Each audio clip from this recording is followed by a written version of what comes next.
Assalamualaikum warahmatullahi wabarakatuh. Sampai paham. Buat yang berhaji, hafal doa ini dari sekarang ya, yaitu doa saat melontar jamroh. Dalam kitab Ihya Ulumuddin karangan Imam Al-Ghazali dijelaskan bahwa doa saat melontar jamroh adalah Bismillahi Allahu Akbar. Bismillahi Allahu Akbar. Saya ulang, nanti saya tulis di atas ya. Rajman lisyayatin waridhalir rahman. Allahumma ja'al hajjan mabruran wa sya'yan maskuran. Nah, ini adalah doa supaya seketika kita melontar jamroh.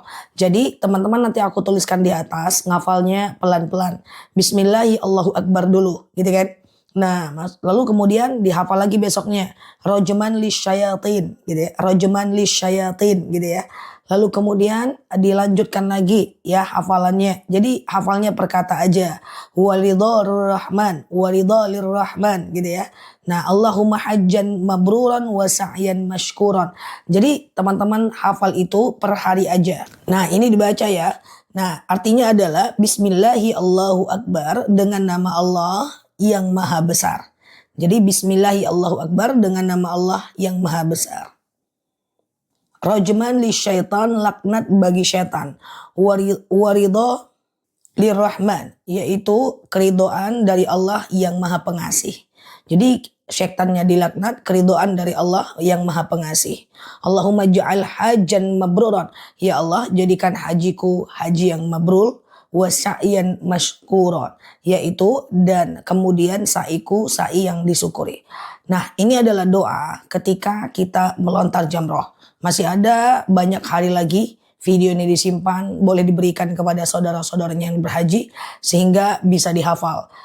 Kalau bisa sih dihafal ya, karena ketika melontar jamroh kita itu penuh dengan rasa melempar dengan tidak suka gitu kepada syaitan laknatullah. Maka teman-teman boleh baca ini, dan kalau dihafal dari sekarang masih panjang waktunya. Semoga jadi haji yang mabrur ya teman-teman semuanya. Dan yang baru mampir boleh follow kanal ini, like, share video saya ini, follow kanal saya ini, cek juga video aku yang lain, dan semoga bermanfaat ya. Assalamualaikum warahmatullahi wabarakatuh. Assalamualaikum warahmatullahi wabarakatuh. Sampai paham. Ya benar, aku kalau orang parkir di depan rumah, aku biarin aja. Yang penting aku bisa lewat. Masya Allah. Benar, kalau kita bisa lewat maka nggak ada masalah. Kalau kita nggak bisa lewat, kita ingatin baik-baik. Yang aku khawatirkan banyak di antara kita yang nggak bisa mengontrol amarahnya. Jadi apa-apa itu kita suka marah. Ya, orang parkir depan rumah kita marah. Kita lagi makan, tukang parkir suruh mindahin parkiran, kita kemudian marah. Atau misalnya dalam keadaan macet kita juga marah. Itu akan membuat otak kita selalu bekerja dan adrenalin kita nggak stabil. Maka marahlah pada tempatnya. Yang kemarahan itu berefek negatif pada diri kita. Kalau nggak ada efeknya ya nggak ada masalah. Ucapkan aja la haula wala quwata illa billah. Orang yang baik adalah orang yang mampu mengontrol amarahnya. Walaupun kalau dia membalas, dia mampu untuk membalasnya. So teman-teman, tempatkan marah pada tempatnya ya. Sehingga hati kita jauh lebih tenang, akhlak kita semakin bagus, dan kita lebih bersahaja dong. Sehingga kita itu tidak kemakan energi. Energi kita itu tidak dialihkan kepada yang marah-marah kurang jelas. Tapi energi kita itu dialihkan kepada hal-hal yang positif lainnya. Itu akan berpengaruh kepada software hati kita. Makanya benar kata Rasulullah, la tardab, jangan marah, tahan. Tempatkan marah itu pada tempatnya. Karena menahan amarah itu bukan karena kita tidak mampu, tetapi karena kita punya pengendalian diri yang jauh lebih besar. Semoga bermanfaat. Assalamualaikum warahmatullahi wabarakatuh.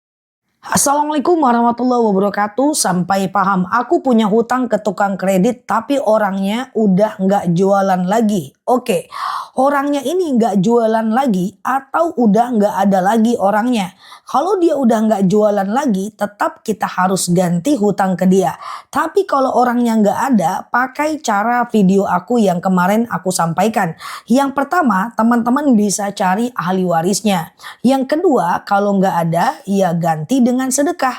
Suatu ketika kalau nih orang tukang kreditnya ini datang lagi, maka teman-teman boleh bilang ke ke dia, kemarin aku punya hutang, aku mau bayar, tapi kamu entah di mana. Maka apa yang mesti dilakukan? Maka kalau dia bilang, oke lah aku ikhlas, aman.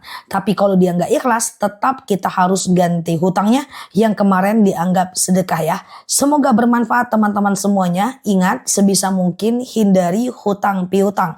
Semoga kehidupan kita cukup dan kita dimapankan oleh Allah ya. Semoga bermanfaat. Lalu di sini like, share video saya ini, follow kanal saya ini, hadir di live ceramah dan tanya jawab bareng aku dan sampai paham. Assalamualaikum warahmatullahi wabarakatuh. Assalamualaikum warahmatullahi wabarakatuh. Sampai paham. Orang punya hutang ke kita tapi dia nggak ada niatan mau bayar. Itu gimana? Oke. Cara pertama adalah teman-teman coba minta atau tagih hutang. Menagih hutang itu bukan karena kita sekedar butuh uangnya, tapi tujuannya adalah menghilangkan dia atau menghindarkan dia dari dosa. Karena kalau dia tidak membayar, dia berdosa. Biar dia nggak berdosa, kita ingatkan dia. Nah, kalau kita udah ingatkan sampai 3 kali misalnya, dia juga nggak mau bayar, maka yang mesti kita lakukan adalah pilih 2. Yang pertama adalah ikhlaskan, kita dapat pahala di dunia. Yang kedua tidak diikhlaskan, nanti di akhirat dia akan memberikan amal dia kepada kita. Bagi yang berhutang, kalau lihat video ini aku jelaskan, selesaikan hutang itu di dunia, karena yang tidak selesai di dunia akan diselesaikan di hari akhirat. Kalau di dunia kita bayar hutang pakai uang, kalau di akhirat pakai amal kita, yang amal kita untuk kita sendiri aja belum tentu cukup. So teman-teman, coba diganti hutangnya, ke depan jangan ulang lagi, karena segala yang tidak selesai di dunia Allah akan bayarkan, minta bayar di hari akhirat. Semoga bermanfaat ya, dan semoga selesai perkara hutang piutang kita. Aku doakan Allah mudahkan. Semoga bermanfaat. Nah, oke di sini like, share video saya ini, follow kanal saya ini, hadir di live ceramah tanya jawab bareng aku dan sampai paham. Assalamualaikum warahmatullahi wabarakatuh. Assalamualaikum warahmatullahi wabarakatuh. Sampai paham. Orang punya hutang ke kita tapi dia nggak ada niatan mau bayar. Itu gimana? Oke. Cara pertama adalah teman-teman coba minta atau tagih hutang. Menagih hutang itu bukan karena kita sekedar butuh uangnya, tapi tujuannya adalah menghilangkan dia atau menghindarkan dia dari dosa. Karena kalau dia tidak membayar, dia berdosa. Biar dia nggak berdosa, kita ingatkan dia. Nah, kalau kita udah ingatkan sampai 3 kali misalnya, dia juga nggak mau bayar, maka yang mesti kita lakukan adalah pilih 2. Yang pertama adalah ikhlaskan, kita dapat pahala di dunia. Yang kedua tidak diikhlaskan, nanti di akhirat dia akan memberikan amal dia kepada kita. Bagi yang berhutang, kalau lihat video ini aku jelaskan, selesaikan hutang itu di dunia, karena yang tidak selesai di dunia akan diselesaikan di hari akhirat. Kalau di dunia kita bayar hutang pakai uang, kalau di akhirat pakai amal kita, yang amal kita untuk kita sendiri aja belum tentu cukup. So teman-teman, coba diganti hutangnya, ke depan jangan ulang lagi, karena segala yang tidak selesai di dunia Allah akan bayarkan, minta bayar di hari akhirat. Semoga bermanfaat ya, dan semoga selesai perkara hutang piutang kita. Aku doakan Allah mudahkan. Semoga bermanfaat. Nah, oke di sini like, share video saya ini, follow kanal saya ini, hadir di live ceramah tanya jawab bareng aku dan sampai paham. Assalamualaikum warahmatullahi wabarakatuh.